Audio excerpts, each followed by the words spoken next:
Hi hello ನಮಸ್ತೆ ಎಲ್ಲರಿಗೂ inform media ಜಗತ್ತು ಚಾನಲಿನ ಮತ್ತೊಂದು ವಿಡಿಯೋಗೆ ಸುಸ್ವಾಗತ. ಸ್ನೇಹಿತರೆ, ಎಲ್ಲರೂ ಹೇಗಿದ್ದೀರಾ? ಎಲ್ಲರೂ ಚೆನ್ನಾಗಿದ್ದೀರಾ ಅಂದ್ಕೊಂಡಿದ್ದೀನಿ. ನಾನು ಕೂಡ ತುಂಬಾ ಚೆನ್ನಾಗಿದ್ದೀನಿ. ಎಲ್ಲರೂ ಚೆನ್ನಾಗಿದ್ದೀರಾ ಅಂದ್ಕೊಂಡು ಭಾವಿಸ್ಕೊಂಡು ಇವತ್ತಿನ ಒಂದು ವಿಡಿಯೋನ ಶುರು ಮಾಡಿಬಿಡೋಣ. ಇವತ್ತಿನ ಒಂದು ವಿಡಿಯೋದಲ್ಲಿ ಮೀನರಾಶಿಯವರಿಗೆ ಸ್ನೇಹಿತರೆ, ಆಗಸ್ಟ್ 19ರ ನಂತರ ಏನೆಲ್ಲ ಬದಲಾವಣೆಯನ್ನು ನೋಡಲಿದ್ದೀರಿ, ಯಾವುದರ ಬಗ್ಗೆ ಮೀನರಾಶಿಯವರು ಎಚ್ಚರಿಕೆ ವಹಿಸಬೇಕು ಅನ್ನೋದನ್ನ ಕಂಪ್ಲೀಟ್ ಆಗಿ ಇದೇ ವಿಡಿಯೋದಲ್ಲಿ ತಿಳಿಸ್ಕೊಡ್ತಾ ಹೋಗ್ತೀನಿ. ಇದನ್ನೆಲ್ಲ ಮೀನರಾಶಿಯವರು ತಿಳ್ಕೋಬೇಕು. ಸಣ್ಣ ಪುಟ್ಟ ಪರಿಹಾರಗಳನ್ನೆಲ್ಲ ಫಾಲೋಅಪ್ ಮಾಡಬೇಕು ಅಂದರೆ ಎಲ್ಲೂ ಕೂಡ ವಿಡಿಯೋನ ಸ್ಕಿಪ್ ಮಾಡಬಾರ್ದು. ಅಂದರೆ ವಿಡಿಯೋನ ಕಟ್ ಮಾಡಿ ಓಡಿಸ್ಕೊಂಡಂಗೆ ನೋಡ್ತೀರಾ, ಇದು ಫುಲ್ ಇನ್ಫಾರ್ಮೇಷನ್ ಅರ್ಥ ಆಗಲ್ಲ. ಸೊ ಹಾಗಾಗಿ ಎಲ್ಲ ವಿಡಿಯೋದಲ್ಲೂ ತಿಳಿಸ್ತಾ ಇರ್ತೀನಿ. ಮೊದಲಿಂದ ಕೊನೆ ತನಕ ಸಂಪೂರ್ಣವಾಗಿ ವಿಡಿಯೋವನ್ನು ವಾಚ್ ಮಾಡಿ. ವಿಡಿಯೋದಲ್ಲಿ ಒಳ್ಳೆ ಮಾಹಿತಿ ಸಿಕ್ಕಿದ್ದಲ್ಲಿ, ಈ ವಿಡಿಯೋ ಯೂಸ್ಫುಲ್ ಅನಿಸಿದ್ದಲ್ಲಿ ವಿಡಿಯೋಗೆ ಲೈಕ್ ಮಾಡೋದನ್ನ ಮರ್ತಿದ್ರೆ ಲೈಕ್ ಮಾಡಿ. ಇನ್ನೂ ನನ್ನ ಚಾನಲ್ನ ಸಬ್ಸ್ಕ್ರೈಬ್ ಮಾಡ್ಕೊಂಡಿಲ್ಲ ಅಂದರೆ ಇನ್ಫಾರ್ಮ್ ಮೀಡಿಯಾ ಜಗತ್ತಿಗೆ ಸಬ್ಸ್ಕ್ರೈಬ್ ಆಗಿ ನಿಮ್ಮ ಅಭಿಪ್ರಾಯಗಳನ್ನು ಕಮೆಂಟ್ ಬಾಕ್ಸಲ್ಲಿ ತಿಳಿಸ್ಬೋದು. ಕಮೆಂಟ್ ಬಾಕ್ಸಲ್ಲಿ ಓಂ ಶಾಂ ಶನೀಶ್ವರಾಯ ನಮಃ ಎಂದು ಕಮೆಂಟ್ ಮಾಡಿ. ಯಾಕಂದರೆ ಶನಿ ಹಿಮ್ಮುಖ ಸಂಚಾರದಿಂದ ಸ್ನೇಹಿತರೆ ಸಾಕಷ್ಟು ಬದಲಾವಣೆಯನ್ನು ನಿಮ್ಮ ಜೀವನದಲ್ಲಿ ನೋಡಲಿದ್ದೀರಿ. ಸೊ ಹಾಗಾಗಿ ತಪ್ಪದೆ ಓಂ ಶಂ ಶನೀಶ್ವರಾಯ ನಮಃ ಅಂತ ಕಮೆಂಟ್ ಮಾಡಿ. ಶನಿ ದೇವರ ಅನುಗ್ರಹದಿಂದ ಮೀನರಾಶಿಯವರಿಗೆ ಕಷ್ಟ, ಸಮಸ್ಯೆ, ಅಡಚಣೆ, ತೊಂದರೆ ಏನೇ ಇದ್ದರೂ ಕೂಡ ಸಂಪೂರ್ಣವಾಗಿ ನಿವಾರಣೆಯಾಗಿ ಉನ್ನತ ಆರೋಗ್ಯವನ್ನು ಪಡೆದುಕೊಂಡು ಸುಖ, ಸಂಪತ್ತು, ನೆಮ್ಮದಿ ಹೆಚ್ಚಳವಾಗಲಿ ಅಂತ ಕೇಳ್ಕೊತಾ ವಿಡಿಯೋದ ಕಡೆ ಗಮನ ಕೊಟ್ಬಿಡೋಣ. ಮೊದಲನೇದಾಗಿ ಸ್ನೇಹಿತರೆ, ಒಟ್ಟಾರೆಯಾಗಿ ತಿಳಿಸೋದಾದರೆ ಸೃಜನಶೀಲ ಬುದ್ಧಿವಂತಿಕೆಯನ್ನು ಅಳವಡಿಸಿಕೊಳ್ಬೇಕಾಗುತ್ತದೆ ಮೀನರಾಶಿಯ ವ್ಯಕ್ತಿಗಳು. ಅಂದರೆ ಉಚ್ಚ ಗುರುವು ನಿಮ್ಮ 5ನೇ ಮನೆಯಲ್ಲಿ ತನ್ನ ಕೃಪೆಯನ್ನು ಮುಂದುವರಿಸಿದ್ದು ಅಪಾರ ಬೌದ್ಧಿಕ ಬೆಳವಣಿಗೆಯನ್ನು ಮತ್ತು ನಿಮ್ಮ ವೃತ್ತಿ ಜೀವನಕ್ಕೆ ರಕ್ಷಣೆಯನ್ನು ನೀಡುತ್ತಿದ್ದಾನೆ. ನಿಮ್ಮ ಆಳವಾದಂತಹ ಅಂತಃಪ್ರಜ್ಞೆಗೆ ಮೊರೆ ಹೋಗಿ ಮತ್ತು ದೈನಂದಿನ ಲೌಕಿಕ ಒತ್ತಡದಿಂದ ತಪ್ಪಿಸಿಕೊಳ್ಳಲು ಸೃಜನಶೀಲ ಯೋಜನೆಗಳನ್ನು ಆಧ್ಯಾತ್ಮಿಕವಾಗಿ ಮಾರ್ಗವಾಗಿ ಬಳಸಬೇಕಾಗುತ್ತದೆ ಮೀನರಾಶಿಯ ವ್ಯಕ್ತಿಗಳು. ಇನ್ನು ಸ್ವಲ್ಪ ನಿಮ್ಮ ದಾಂಪತ್ಯದಲ್ಲಿ ಎಚ್ಚರಿಕೆಯ ಹೆಜ್ಜೆ ಅಂತಲೇ ಹೇಳ್ಬೋದು. ಏಕೆಂದರೆ ನೀಚ ಸ್ಥಿತಿಯಲ್ಲಿರುವಂತಹ ಶುಕ್ರನು ಇಡೀ ತಿಂಗಳು ನಿಮ್ಮ 7ನೇ ಮನೆಯಲ್ಲಿ ನೆಲೆಸಿರುತ್ತಾರೆ. ಇದು ನಿಮ್ಮ ದಾಂಪತ್ಯ ಮತ್ತು ವ್ಯಾಪಾರ ವ್ಯವಹಾರಗಳಲ್ಲಿ ನಿರಂತರ ಘರ್ಷಣೆಯನ್ನು ತರುತ್ತದೆ. ನಿಮ್ಮ ಆಧ್ಯಾತ್ಮಿಕ ಮೌಲ್ಯಗಳಿಗೆ ಧಕ್ಕೆಯಾಗದಂತೆ ಸ್ಪಷ್ಟ ಮತ್ತು ತಾಳ್ಮೆಯ ಸಂಭಾಷಣೆಯ ಮೂಲಕ ಈ ತಪ್ಪು ತಿಳುವಳಿಕೆಗಳನ್ನು ಬಗೆಹರಿಸಿಕೊಳ್ಬೇಕಾಗುತ್ತದೆ. ಇನ್ನು ಕೌಟುಂಬಿಕ ಶಾಂತಿಯನ್ನು ಕಾಪಾಡಿಕೊಳ್ಳಿ. ಮಂಗಳನು ತಿಂಗಳ ದ್ವಿತೀಯಾರ್ಧದಿಂದ ಅಂದರೆ 15ನೇ ತಾರೀಕಿನ ನಂತರ ನಿಮ್ಮ 4ನೇ ಮನೆಗೆ ಪ್ರವೇಶಿಸಿದ್ದು ಆಸ್ತಿ ಅಥವಾ ಕುಟುಂಬದ ವಿಚಾರಗಳಲ್ಲಿ ಸ್ನೇಹಿತರೆ ವಾದ ವಿವಾದಗಳು, ಮನಸ್ತಾಪಗಳು ಸ್ನೇಹಿತರೆ ನಿಮ್ಮ ಭಾವನಾತ್ಮಕ ಶಾಂತಿಗೆ ಭಂಗ ತರಬಹುದು. ಮನೆಯೊಳಗೆ ಶಾಂತವಾಗಿರಲು ಗಮನ ಹರಿಸಿ ಮತ್ತು ಉಗ್ರವಾದ ಜಗಳಗಳಿಂದ ದೂರವಿರಬೇಕಾಗುತ್ತದೆ ಮೀನರಾಶಿಯ ವ್ಯಕ್ತಿಗಳು. ಇನ್ನು ಸ್ವಲ್ಪ ಮಾನಸಿಕ ಒತ್ತಡವನ್ನು ತಾಳ್ಮೆಯಿಂದ ಎದುರಿಸಬೇಕಾಗುತ್ತದೆ. ಯಾಕಂದರೆ ನಿಮ್ಮ ಮೊದಲ ಮನೆಯಲ್ಲಿ ನಡೆಯುತ್ತಿರುವಂತಹ ಜನ್ಮ ಶನಿಯ ಸಂಚಾರವು ನಿಮ್ಮ ದೈಹಿಕ ಶಕ್ತಿ ಮತ್ತು ವ್ಯಕ್ತಿತ್ವವನ್ನು ನಿರಂತರವಾಗಿ ಪರೀಕ್ಷಿಸುತ್ತಿದೆ. ಈ ತೀವ್ರ ದೈಹಿಕ ಮತ್ತು ಮಾನಸಿಕ ಒತ್ತಡವನ್ನು ನಿರ್ವಹಿಸಲು ಪ್ರಶಾಂತವಾದಂತಹ ಶಿಸ್ತನ್ನು ರೂಢಿಸಿಕೊಳ್ಳಿ ಮತ್ತು ಅತಿಯಾಗಿ ಶ್ರಮ ಪಡಬೇಡಿ ಸ್ನೇಹಿತರೆ. ಅತಿಯಾಗಿ ಶ್ರಮ ಪಟ್ಟಿದ್ದಲ್ಲಿ ಸಾಕಷ್ಟು ಸಮಸ್ಯೆಗಳು ಉದ್ಭವಿಸ್ಬೋದು. ಸೊ ಹಾಗಾಗಿ ಬಹಳಷ್ಟು ಎಚ್ಚರಿಕೆ ವಹಿಸಿ. ಇನ್ನು ಸಾಕಷ್ಟು ಜನರು ಕೇಳ್ತಾ ಇದ್ದೀರಾ, ಶನಿ ಗುರುಬಲ ಹೇಗಿರಲಿದೆ ತಿಳಿಸ್ಕೊಡಿ ನಮಗೆ ಅಂತ. ಹೌದು, ಶನಿ ಸ್ನೇಹಿತರೆ, ನಿಮ್ಮ ಶನಿ 11 ಮತ್ತು 12ನೇ ಅಧಿಪತಿಯಾಗಿರುವಂತಹ ಶನಿ ಗ್ರಹ 1ನೇ ಮನೆಯಲ್ಲಿ ವಕ್ರಿ ಅಂತಲೇ ಹೇಳ್ಬೋದು. ಇಡೀ ತಿಂಗಳ ಪೂರ್ತಿ ವಕ್ರಿ ಅಂದರೆ ಹಿಮ್ಮುಖ ಸಂಚಾರವನ್ನು ಮಾಡಲಿದೆ. ಇದರ ಪ್ರಭಾವ ಹೇಗಿರಲಿದೆ ಮೀನರಾಶಿಯ ವ್ಯಕ್ತಿಗಳಿಗೆ ಅಂದರೆ ನಿಮ್ಮ ದೈಹಿಕ ಶಕ್ತಿ ಮತ್ತು ವೈಯಕ್ತಿಕ ವ್ಯಕ್ತಿತ್ವದ ಮೇಲೆ ಭಾರವಾದಂತಹ ನಡೆಯುತ್ತಿರುವಂತಹ ನಿರ್ಬಂಧಗಳನ್ನು ಕಾಯ್ದುಕೊಳ್ಳುತ್ತದೆ. ದೈನಂದಿನ ಬಳಕೆಯನ್ನು ನಿರ್ವಹಿಸಲು ಸ್ನೇಹಿತರೆ ಎಕ್ಸ್ಟ್ರೀಮ್ ಡಿಸಿಪ್ಲೈನ್ ಅಂದರೆ ಸ್ನೇಹಿತರೆ ಅತ್ಯಂತ ಶಿಸ್ತು ಒತ್ತಾಯಿಸುತ್ತದೆ ಗ್ರಹ ಅಂತಲೇ ಹೇಳ್ಬೋದು. ಇನ್ನು ಗುರು 1 ಮತ್ತು 10ನೇ ಅಧಿಪತಿಯಾಗಿರುವಂತಹ ಗುರು 5ನೇ ಮನೆಯಲ್ಲಿ ಉಚ್ಚ ಸ್ಥಿತಿಯಲ್ಲಿ ಇಡೀ ತಿಂಗಳು ಸಂಚಾರ. ಅಂದರೆ ಆಳವಾದಂತಹ ಬುದ್ಧಿವಂತಿಕೆ, ಅಪಾರ ಸೃಜನಶೀಲ, ಅದೃಷ್ಟ ಮತ್ತು ಅತ್ಯಂತ ಪ್ರಯೋಜನಕಾರಿ ಬುದ್ಧಿವಂತಿಕೆಯನ್ನು ನೀಡುವುದನ್ನು ಮುಂದುವರಿಸುತ್ತದೆ. ನಿಮ್ಮ ದೀರ್ಘಕಾಲೀನ ವೃತ್ತಿ ಜೀವನದ ಸ್ಥಾನಮಾನವನ್ನು ಆಳವಾಗಿ ರಕ್ಷಿಸುತ್ತದೆ ಅಂತಲೇ ಹೇಳ್ಬೋದು. ಇದು ಗ್ರಹಗಳ ಸಂಚಾರ ಮತ್ತು ಗ್ರಹಗಳ ಸ್ಥಾನ ಬದಲಾವಣೆಯಿಂದಾಗುವಂತಹ ಮೀನರಾಶಿಯವರಿಗೆ ಪ್ರಭಾವ.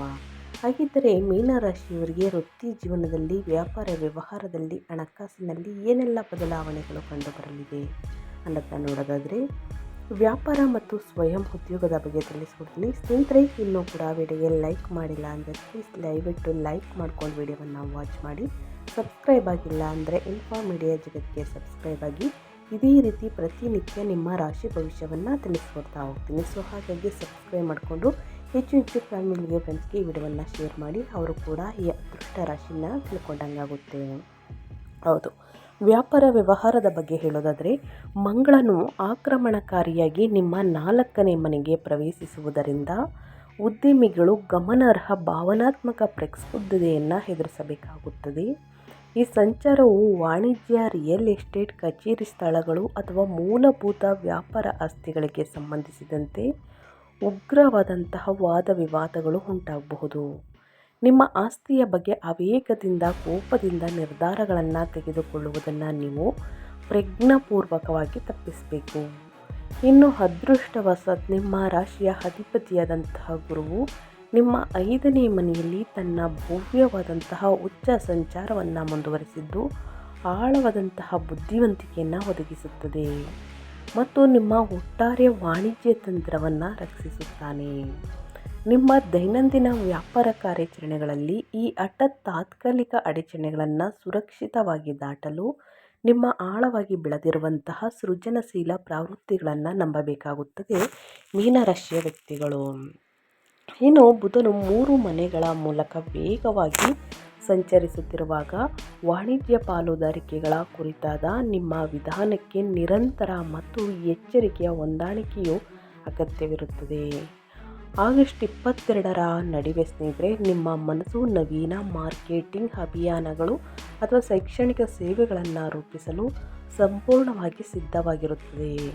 ಆದಾಗ್ಯೂ ನೀವು ಎಲ್ಲ ಕಾನೂನು ಒಪ್ಪಂದಗಳನ್ನು ಎಚ್ಚರಿಕೆಯಿಂದ ಪರಿಶೀಲಿಸಬೇಕು, ಏಕೆಂದರೆ ನಿಮ್ಮ 7ನೇ ಮನೆಯಲ್ಲಿರುವಂತಹ ನೀಚ ಶುಕ್ರನು ಹೊಸ ಸಹೋದ್ಯೋಗಿಗಳಿಂದ ಸಂಭವಿಸಬಹುದಾದಂತಹ ವಂಚನೆಯ ಬಗ್ಗೆ ಎಚ್ಚರಿಕೆಯನ್ನು ನೀಡಲಿದ್ದಾರೆ.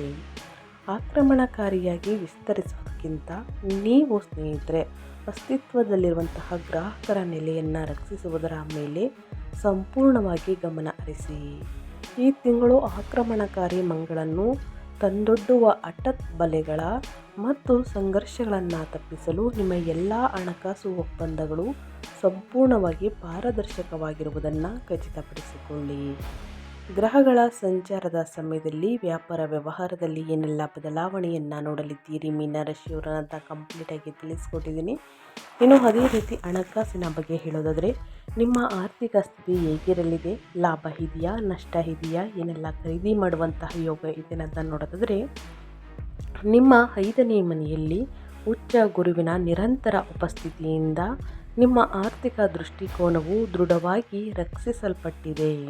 ಈ ಭವ್ಯವಾದ ಸಂಚಾರವು ನಿಮ್ಮ ಊಹಾತ್ಮಕ ಹೂಡಿಕೆಗಳನ್ನು ಆಳವಾದಂತಹ ಬುದ್ಧಿವಂತಿಕೆಯಿಂದ ಆಶೀರ್ವದಿಸುತ್ತದೆ ಮತ್ತು ನಿಮ್ಮ ಸಂಚಿತ ಸಂಪತ್ತಿಗೆ ಸ್ಥಿರವಾದ ದೀರ್ಘಕಾಲೀನ ಬೆಳವಣಿಗೆಯನ್ನು ಖಚಿತಪಡಿಸುತ್ತದೆ. ಆಗಸ್ಟ್ 22ರವರೆಗೂ ಬುಧನು ನಿಮ್ಮ 5ನೇ ಮನೆಯಲ್ಲಿ ಸ್ನೇಹಿತರೆ ಸೇರಿದಾಗ ಸಂಕೀರ್ಣ ಹಣಕಾಸು ಮಾರುಕಟ್ಟೆಗಳ ಬಗ್ಗೆ ನಿಮ್ಮ ಬೌದ್ಧಿಕ ಗ್ರಹಿಕೆಯು ಗಮನಾರ್ಹವಾಗಿ ತೀಕ್ಷ್ಣಗೊಳ್ಳುತ್ತದೆ. ನೀವು ಲಾಭದಾಯಕ ಮತ್ತು ಬುದ್ಧಿವಂತ ಹೂಡಿಕೆ ಅವಕಾಶಗಳನ್ನು ಸುಲಭವಾಗಿ ಗುರುತಿಸುತ್ತೀರಿ. ಆದಾಗ್ಯೂ ಹೊಸದಾಗಿ ರೂಪುಗೊಂಡಂತಹ ಸಾರ್ವಜನಿಕ ಪಾಲುದಾರಿಕೆಗಳ ಅಥವಾ ಸಾಂದರ್ಭಿಕ ವ್ಯಾಪಾರ ಪರಿಚಯಸ್ಥರ ಪರೀಕ್ಷಿಸದಂತಹ ಸಲಹೆಗಳನ್ನು ನಂಬುವುದಕ್ಕಿಂತ ನೀವು ಸಂಪೂರ್ಣವಾಗಿ ನಿಮ್ಮ ಸ್ವಂತ ಕಠಿಣ ಸಂಶೋಧನೆಯನ್ನು ಅವಲಂಬಿಸಬೇಕಾಗುತ್ತದೆ. ಯಾವುದೇ ನಿರ್ಧಾರಗಳನ್ನು ತೆಗೆದುಕೊಳ್ಬೇಕಾದ್ರೆ ನೀವು ಒಂದು ಸಲ ಪರಿಶೀಲಿಸಬೇಕಾಗುತ್ತದೆ ಸ್ನೇಹಿತರೆ. ಇಡೀ ತಿಂಗಳು ನಿಮ್ಮ 7ನೇ ಮನೆಯಲ್ಲಿ ನೀಚ ಶುಕ್ರನು ನೆಲೆಸಿರುವುದರಿಂದ ಆರ್ಥಿಕ ಎಚ್ಚರಿಕೆಯು ಇನ್ನೂ ಅವಶ್ಯಕವಾಗಿದೆ. ಈ ಸವಾಲಿನ ಸಂಚಾರವು ಲಾಭದಾಯಕ ಜಂಟಿ ಉದ್ಯಮಗಳನ್ನು ಭದ್ರಪಡಿಸುವಂತಹ ನಿಮ್ಮ ಸಾಮಾನ್ಯ ಅದೃಷ್ಟವನ್ನು ಕಡಿಮೆ ಮಾಡುತ್ತದೆ ಮತ್ತು ನಿಮ್ಮ ಸಂಗಾತಿಗೆ ಮತ್ತು ವ್ಯಾಪಾರ ಪಾಲುದಾರರಿಗೆ ಹಣವನ್ನು ಸಾಲವಾಗಿ ನೀಡುವುದರ ವಿರುದ್ಧ ಎಚ್ಚರಿಕೆ ನೀಡಲಿದೆ, ಏಕೆಂದರೆ ಅದನ್ನು ಸುಲಭವಾಗಿ ಮರಳಿ ಪಡೆಯಲಾಗುವುದಿಲ್ಲ. ಈ ಸಮಯದಲ್ಲಿ ನೀವು ಐಷಾರಾಮಿ ವಸ್ತುಗಳನ್ನು ಅಥವಾ ದುಬಾರಿ ವಾಹನಗಳನ್ನು ಖರೀದಿಸುವುದನ್ನು ಕಟ್ಟುನಿಟ್ಟಾಗಿ ತಪ್ಪಿಸಬೇಕಾಗುತ್ತದೆ, ಏಕೆಂದರೆ ಅವುಗಳು ಗುಪ್ತ ನಿರ್ವಹಣಾ ವೆಚ್ಚಗಳನ್ನು ತರುವಂತಹ ಸಾಧ್ಯತೆ ಇದೆ. ಒಳೆಯುವಂತಹ ತಕ್ಷಣದ ಭೌತಿಕ ಲಾಭಗಳಿಗಿಂತ ದೀರ್ಘಕಾಲೀನ ಆಧ್ಯಾತ್ಮಿಕ ಭದ್ರತೆಗೆ ಆದ್ಯತೆ ನೀಡುವ ಮೂಲಕ ಕಟ್ಟುನಿಟ್ಟಾದಂತಹ ಅತ್ಯಂತ ಸಂಪ್ರದಾಯವಾದಿ ಬಜೆಟ್ಗೆ ಅಂಟಿಕೊಳ್ಳುವ ಮೂಲಕ ನಿಮ್ಮ ಭಾವನಾತ್ಮಕ ಶಾಂತಿಯನ್ನು ಸ್ನೇಹಿತರೆ ರಕ್ಷಿಸಿಕೊಳ್ಳಿ. ಹಣಕಾಸಿನ ವಿಚಾರದ ಬಗ್ಗೆ ಏನೆಲ್ಲ ಎಚ್ಚರಿಕೆ ವಹಿಸಬೇಕು ಅನ್ನೋದನ್ನ ಮೀನರಾಶಿಯವರಿಗೆ ಕಂಪ್ಲೀಟಾಗಿ ತಿಳಿಸ್ಕೊಟ್ಟಿದ್ದೀನಿ. ಇನ್ನು ಅದೇ ರೀತಿ ಮೇಯ್ನಾಗಿ ನಿಮ್ಮ ಆರೋಗ್ಯ ಮತ್ತು ಯೋಗಕ್ಷೇಮದ ಬಗ್ಗೆ ಹೇಳೋದಾದರೆ ಏನೆಲ್ಲ ಬದಲಾವಣೆಗಳು ಕಂಡು ಬರಲಿದೆ, ಯಾವುದರ ಬಗ್ಗೆ ಬಹಳಷ್ಟು ಎಚ್ಚರಿಕೆ ವಹಿಸಬೇಕು ಅನ್ನೋದನ್ನ ನೋಡ್ತಾ ಹೋಗೋಣ ಬನ್ನಿ. ನಿಮ್ಮ ಮೊದಲ ಮನೆಯಲ್ಲಿ ನಡೆಯುತ್ತಿರುವಂತಹ ಜನ್ಮ ಶನಿಯ ನಿರಂತರ ಭಾರದಿಂದಾಗಿ ನಿಮ್ಮ ದೈಹಿಕ ಶಕ್ತಿಯು ತೀವ್ರವಾದಂತಹ ಮತ್ತು ನಿರಂತರ ನಿರ್ಬಂಧದಲ್ಲಿದೆ. ಈ ಸಂಚಾರವು ನಿಮ್ಮ ಪ್ರಮುಖ ಶಕ್ತಿಯನ್ನು ನಿರಂತರವಾಗಿ ಹೀರಿಕೊಳ್ಳುತ್ತದೆ. ಇದರಿಂದಾಗಿ ನೀವು ದೀರ್ಘಕಾಲೀನ ಬಳಲಿಕೆ ಮತ್ತು ಕೀಲು ನೋವಿಗೆ ಹೆಚ್ಚು ಒಳಗಾಗುವಂತೆ ಮಾಡುತ್ತದೆ. ಈ ಅಪಾರ ಒತ್ತಡಕ್ಕೆ ಸೇರಿಕೊಂಡು ವಕ್ರೀಯ ರಾಹುವನ್ನು ನಿಮ್ಮ 12ನೇ ಮನೆಯಲ್ಲಿ ತನ್ನ ಸಂಚಾರವನ್ನು ಮುಂದುವರಿಸಿದ್ದು ನಿಮ್ಮ ನರಮಂಡಲವನ್ನು ನಿರಂತರವಾಗಿ ಅತಿಯಾಗಿ ಉತ್ತೇಜಿಸುತ್ತಿದೆ ಮತ್ತು ಅಸಾಂಪ್ರದಾಯಿಕ ಆತಂಕಗಳೊಂದಿಗೆ ನಿಮ್ಮ ಅತ್ಯಗತ್ಯ ನಿದ್ರೆಗೆ ಭಂಗ ತರುತ್ತಿದೆ. ನೀವು ಖಂಡಿತವಾಗಿಯೂ ಆಳವಾದಂತಹ ವಿಶ್ರಾಂತಿಗೆ ಆದ್ಯತೆ ನೀಡಬೇಕು. ಬಾಹ್ಯ ಘಟನೆಗಳನ್ನು ನಿಯಂತ್ರಿಸುವ ನಿಮ್ಮ ಅಗತ್ಯವನ್ನು ತ್ಯಜಿಸಿ ಮತ್ತು ನಿಮ್ಮ ಭಾರಿ ತೆರಿಗೆಗೆ ಒಳಗಾದಂತಹ ದೇಹವನ್ನು ರಕ್ಷಿಸಲು ಉದ್ದೇಶಪೂರ್ವಕವಾಗಿ ಪ್ರಶಾಂತವಾದಂತಹ ಆಧ್ಯಾತ್ಮಿಕ ಏಕಾಂತೆಗೆ ಸ್ನೇಹಿತರೆ ಸರಿದು ಹೋಗಿ. ಅದೃಷ್ಟವಶಾತ್ ಆಗಸ್ಟ್ 17ರ ನಂತರ ಸೂರ್ಯನು ನಿಮ್ಮ 6ನೇ ಮನೆಯಲ್ಲಿ ಮೂಲ ತ್ರಿಕೋನಕ್ಕೆ ಪ್ರವೇಶಿಸಿದಾಗ ನಿಮ್ಮ ಚೇತರಿಕೆ ಶಕ್ತಿಗೆ ಭಾರಿ ಉತ್ತೇಜನ ಸಿಗುತ್ತದೆ. ಈ ಪ್ರಬಲ ಜೋಡಣೆಯು ದೀರ್ಘಕಾಲದ ಜೀರ್ಣಕಾರಿ ಅಥವಾ ಒತ್ತಡ ಸಂಬಂಧಿತ ಕಾಯಿಲೆಗಳನ್ನು ಅಂತಿಮವಾಗಿ ಜಯಿಸಲು ಅಗತ್ಯವಾದಂತಹ ರೋಗ ನಿರೋಧಕ ಶಕ್ತಿಯನ್ನು ಒದಗಿಸುತ್ತದೆ.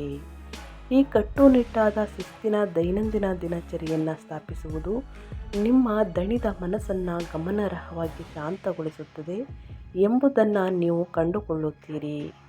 ನಿಮ್ಮ ಹೊಟ್ಟೆಯನ್ನು ಕೆರಳಿಸುವ ಭಾರವಾದಂತಹ ಮಸಾಲೆಯುಕ್ತ ಆಹಾರವನ್ನು ತಪ್ಪಿಸಿ ಮತ್ತು ಸೌಮ್ಯವಾದ ದೈನಂದಿನ ಯೋಗ ಮತ್ತು ಧ್ಯಾನಕ್ಕೆ ಬದ್ಧರಾಗಿ ನಿಮ್ಮ ದೈಹಿಕ ಆರೋಗ್ಯವನ್ನು ಸಂಪೂರ್ಣವಾಗಿ ಮತ್ತು ರಾಜಿ ಮಾಡಿಕೊಳ್ಳದ ಗೌರವದಿಂದ ಕಾಣುವ ಮೂಲಕ ದೈಹಿಕ ಮತ್ತು ಮಾನಸಿಕ ಪರೀಕ್ಷೆಯ ಈ ದೀರ್ಘಾವಧಿಯನ್ನು ನೀವು ಯಶಸ್ವಿಯಾಗಿ ಎದುರಿಸಬೇಕಾಗುತ್ತದೆ.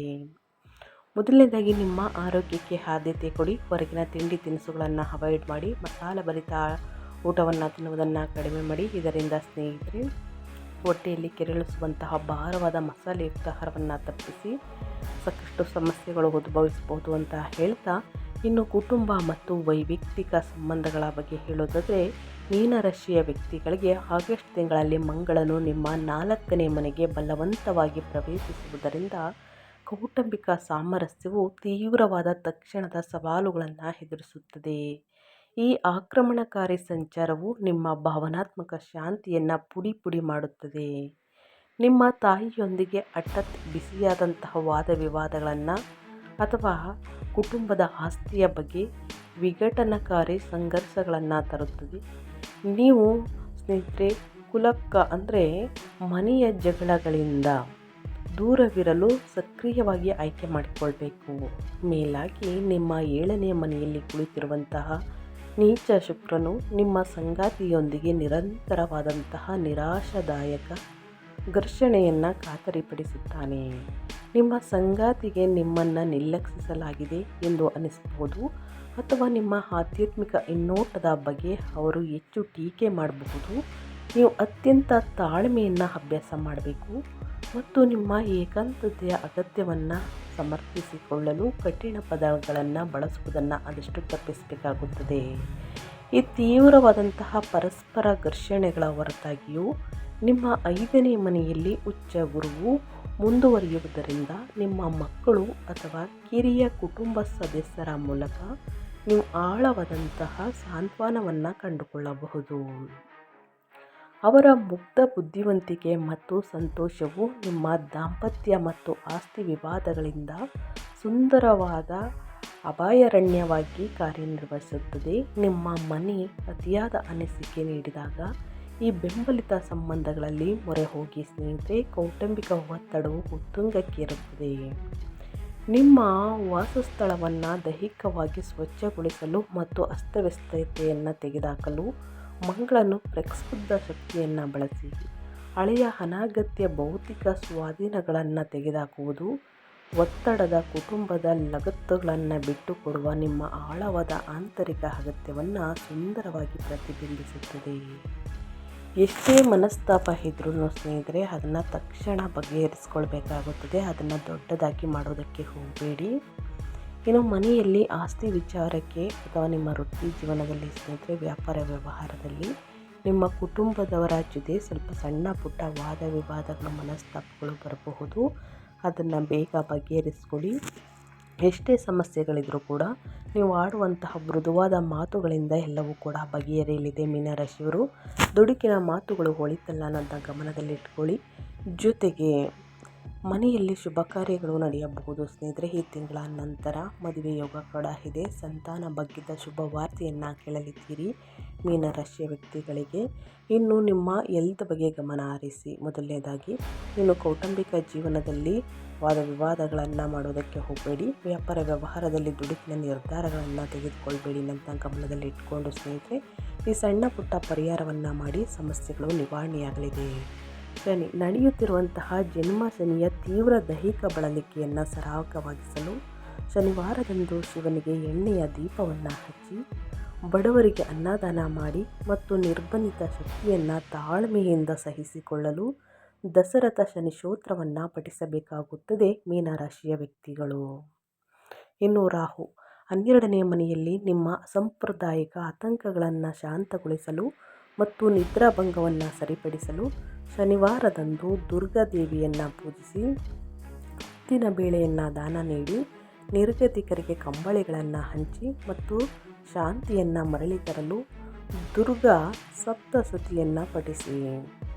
ಇನ್ನು ಮಂಗಳ ನಿಮ್ಮ ಮನೆ ಮತ್ತು ಆಸ್ತಿಯ ಬಗ್ಗೆ ಹಠಾತ್ ಆಕ್ರಮಣಕಾರಿ ವಾದ ವಿವಾದಗಳನ್ನು ತಡೆಯಲು ಮಂಗಳವಾರದಂದು ಸುಬ್ರಹ್ಮಣ್ಯ ಸ್ವಾಮಿಯನ್ನು ಪ್ರಾರ್ಥಿಸಿ ಕೆಂಪು ಹೂಗಳನ್ನು ಅರ್ಪಿಸಿ ತೊಗರಿಬೇಳೆಯನ್ನು ದಾನ ಮಾಡಿ ಮತ್ತು ನಿಮ್ಮ ಭಾವನಾತ್ಮಕ ಅಭಯಾರಣ್ಯವನ್ನು ಕಾಪಾಡಿಕೊಳ್ಳಲು ಸುಬ್ರಹ್ಮಣ್ಯ ಅಷ್ಟಕವನ್ನು ಪಠಿಸಬೇಕಾಗುತ್ತದೆ ಮೀನರಾಶಿಯ ವ್ಯಕ್ತಿಗಳು. ತಪ್ಪದೇ ಈ ಸಣ್ಣ ಪುಟ್ಟ ಪರಿಹಾರಗಳನ್ನು ಮಾಡಿ ಅಂತ ಹೇಳ್ತಾ ನಾನು ವಿಡಿಯೋವನ್ನು ಎಂಡ್ ಮಾಡ್ತಾ ಇದ್ದೀನಿ. ಇವತ್ತಿನ ಒಂದು ವಿಡಿಯೋದಲ್ಲಿ ಸಂಪೂರ್ಣ ಮಾಹಿತಿ ಸಿಕ್ಕಿದ್ದಲ್ಲಿ ಈ ವಿಡಿಯೋ ಯೂಸ್ಫುಲ್ ಅನಿಸಿದ್ದಲ್ಲಿ ವಿಡಿಯೋಗೆ ಲೈಕ್ ಕಮೆಂಟ್ ಶೇರ್ ಮಾಡಿ. ಮತ್ತೊಂದು ವಿಡಿಯೋದಲ್ಲಿ ಸಿಗ್ತೀನಿ. Thank you for watching.